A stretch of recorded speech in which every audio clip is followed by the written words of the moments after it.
Bonjour, bon Congo. L'autre on coach, now recruté. So we'll have a couple of questions for you just to get the kids understanding what college soccer is and like how you go about recruiting and what you look for in players and stuff like that. But before we get into that, we just want to ask, how's the season going so far? Are you happy where the progression is as you guys get closer to playoff time? Yeah, season so far is going well. We're sitting at 7-2-3. We've had a little bit of a tough weekend this weekend, but playing top end of the conference, and so I think we're in a good spot moving forward. Right, we're sitting third in a conference of 15 teams, and so how college soccer is, there's I think probably 15, 16 Division II conferences. Division I, same, has a number of conferences. So, and then top teams from the conference go to a national tournament, and if we keep progressing like we are now, we're in a good spot to go to the national tournament. I mean, I think this is the year, man. Last year last year it didn't happen, but I think it's gonna happen this year. Yeah, last year it was tough. It was it was tough. I think that the team is good this year. I'm keeping up online. I haven't came out to a game yet in person, but I think the team's looking good. Yeah, they've been solid. You got to get out, check us out. I have to. I've seen there's a lot more goals for sure this year being scored. 100%. But all right, the next question.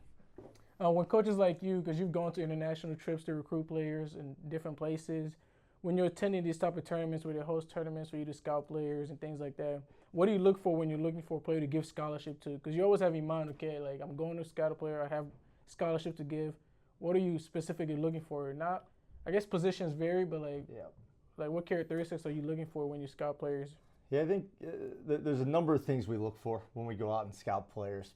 Obviously, you mentioned position. There's always going to be a position specific. Maybe one year we're looking for more attacking players, another defending players or midfielders, and so there's always that consideration. But there is some qualities that no matter what position you play, we're looking for. The first one is we're looking for people that are going to be good people. Right, we want somebody that's going to represent the university, the program, the athletic department, in the best fashion possible. So we want to find good people. Second, we want guys that are relentless, that are resilient, just hardworking players.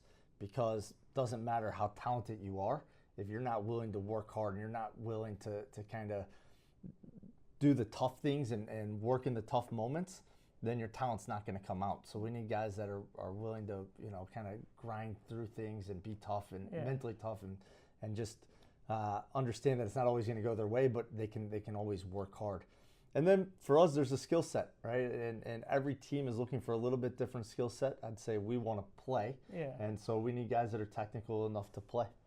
That's good. That's good. Well, I'm going to follow up with that question, but before we get to that, currently on your current team, how many international players do you have on the squad? 14, 15 out of 30. Yeah, that's a lot of spots, man. So he's always recruiting international players. We're going to get him to Congo. He's going to come recruit guys in Congo for sure. Can't wait. In the next 2 years, there's going to be more Congolese guys on this team for sure.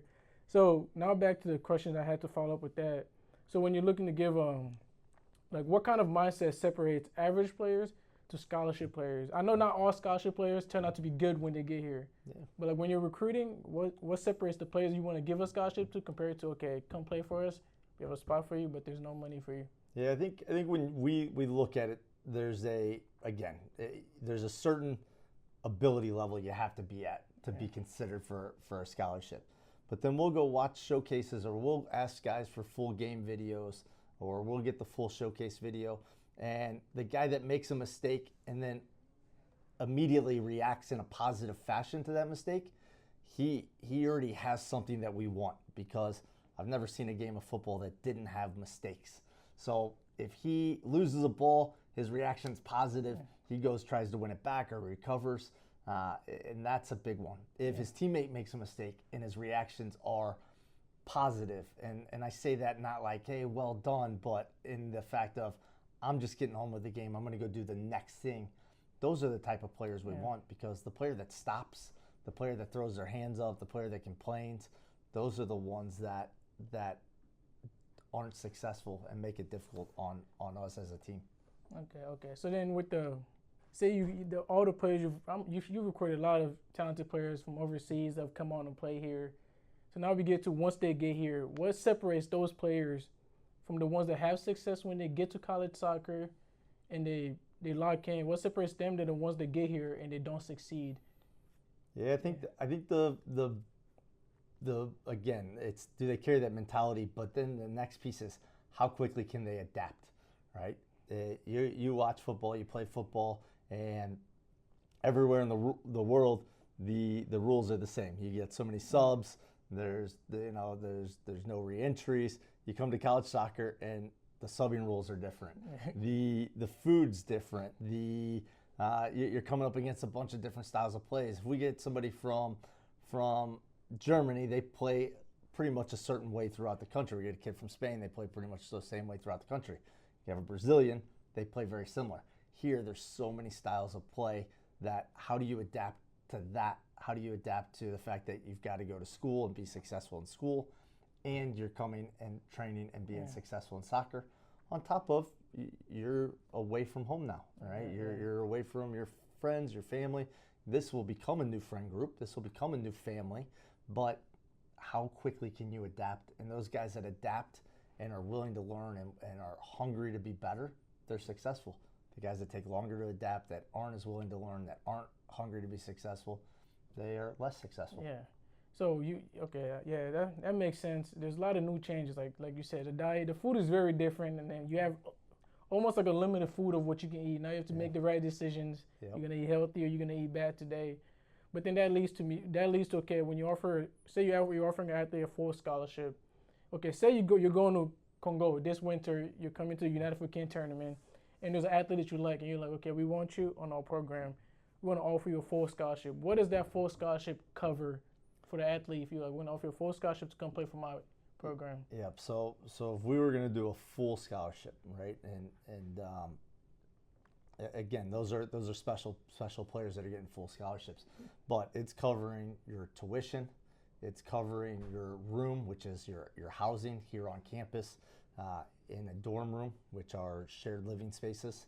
It's your food, and then it's also fees and some money towards books for your classes as well. Okay, that sounds pretty nice. Yeah, it's an education that's not going to cost you anything, and hopefully allow you to walk away here with a better future. Yeah. So now getting down to our last couple questions, if you had to have an advice for any the kids that are coming to our tournament this winter, they're bringing their teams, they're coming to showcase themselves. What advice would you have for them to be able to stand out and be recruitable by you? I know there's a you mentioned like the skills aspect of it and all those things, but if you were to take those things away and you're like, okay, I'm watching you play, what do you want to see from those kids? I think the biggest mistake players make when they're trying to showcase themselves is they try to be somebody they aren't. They try to do more than they would do on a normal game. Yeah. And you end up sticking out, but you end up sticking out almost in a negative way because you're forcing things that is not you. Yeah. I think go be the best version of you can be, right? Make sure you're working as hard as you can. Make sure you're playing your type of game. So if you're a winger and your game is to combine with people, don't all of a sudden go and try to take people on and run at people. If your game is to run at people, don't try to just play one-touch soccer. Be you, showcase who you are, because that's ultimately what we want to see is who are you, and do you fit us? You might not fit us, but you might fit somebody else with who you are, right? You might be exactly what somebody else is looking for, and if you don't showcase you, then you're going to get a wrong fit when somebody comes and recruits you. Okay. So now, probably the second to last, I have one more question after this. We host a tournament. We have players. For this upcoming recruiting year, what kind of players are you looking for? What players are you looking? What is your budget set around for? What kind of players you're willing to invest into for next season to recruit? I think looking at our team and what we're graduating, guys that are leaving the program because they're finishing school, it's our biggest need is attacking players, right? And for me, it is, if they're wingers, we want somebody that's willing to run at people, guys that are willing to run in behind, make things difficult for the opponent.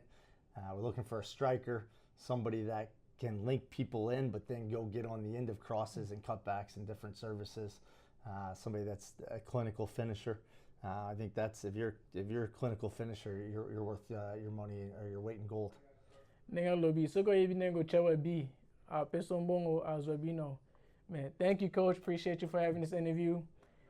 Bana Congo to zelibino boy na tournament, but coach bazoze la gotela be film ne bino.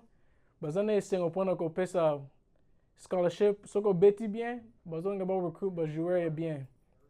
The coaches are always ready to recruit good players. If you're a talented player, you have to be somewhere where they can recruit you.